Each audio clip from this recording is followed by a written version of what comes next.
para ilmuwan diam membisu terhadap kezaliman yang dilakukan oleh pemimpin.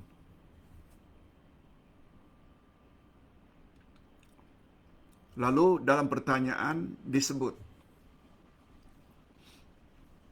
bukankah ada satu hadis yang kita dilarang menentang kerajaan?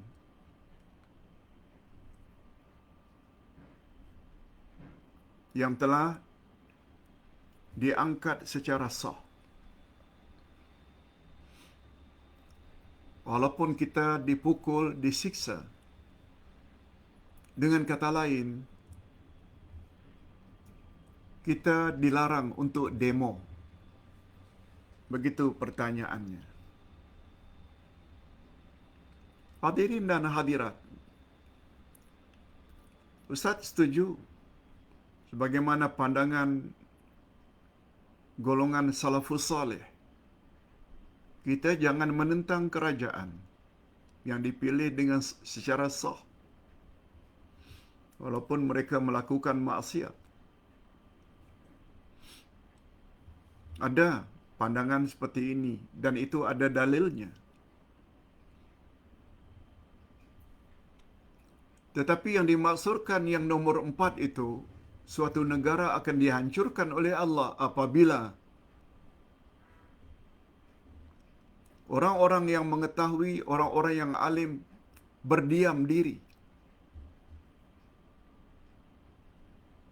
Bukan bermakna menentang. Makna yang mendiamkan diri itu tak boleh. Mereka mesti buat kritikan. Mesti memberi nasihat.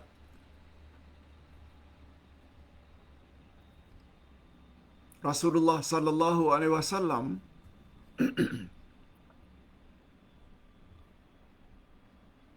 pernah bersabda ketika ditanya,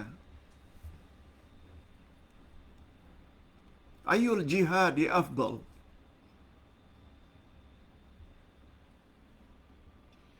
Jihad atau melawan manakah yang paling afdal? Sikap manakah yang paling afdal bila seseorang itu melihat kezaliman yang berlaku?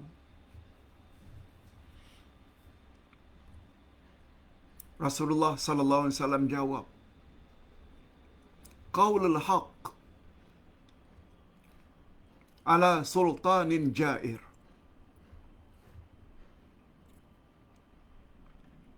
Jihad yang paling afdal berkata benar di depan penguasa yang zalim. Berkata benar, qaulul haqq ala sultanin jair. Apa maksudnya? Tak boleh diam. Berilah kritikan yang membina, itu maksudnya. Berilah nasihat. Ustaz tidak katakan mesti demo. Sehingga ada ungkapan yang mengatakan, "As-sakitu 'anil haqq syaitanun."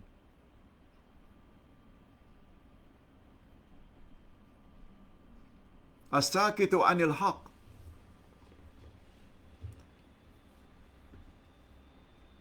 orang yang berdiam diri dalam perkara yang hak, dia adalah syaitan. Syaitan memang tak suka kita mengatakan yang hak. Apalagi makna syaitan semua kita tahu, ba'idun 'anil haq. Syaitan menurut bahasa segala yang ingin menjauhkan kita dari kebenaran. Dan kebenaran segala yang datang daripada Allah. Sebagaimana firman Allah pada ayat 147 Al-Baqarah, "Al-haqqu mir rabbik, fala takunanna minal mumtarin." Kebenaran itu segala yang datang dari Tuhanmu.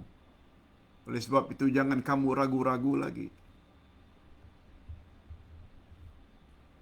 Oleh sebab itu, kita tidak boleh berdiam diri dalam perkara yang hak. Mesti tegur. Apalagi Allah Subhanahu wa taala berfirman di dalam ayat 110 dari surat Ali Imran ketika menyebut ciri-ciri umat Nabi Muhammad sallallahu alaihi wasallam. Apa kata Allah? Allah Subhanahu wa taala berfirman, "Kuntum khaira ummatin ukhrijat linnas."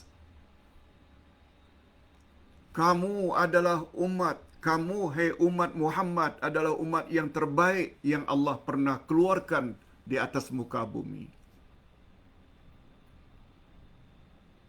Umat yang terbaik.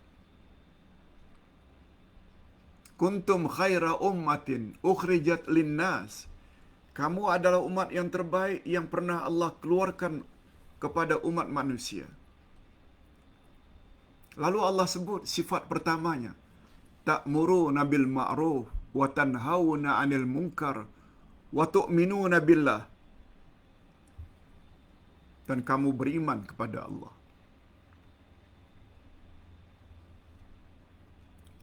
Oleh sebab itu, kalau kita ingin jadi umat Muhammad sebagai umat yang terbaik, syaratnya amar ma'ruf, nahi munkar, iman kepada Allah. Coba lihat. Iman kepada Allah disebut nomor 3, padahal iman itu paling penting. Tapi disebut sebelumnya amar ma'ruf, ajak manusia kepada kebaikan dan cegah orang lain dari berbuat mungkar. Kezaliman itu adalah suatu kemungkaran. Oleh sebab itu kita tidak boleh diam. Berilah teguran secara bijak, secara sopan. Ini dulu yang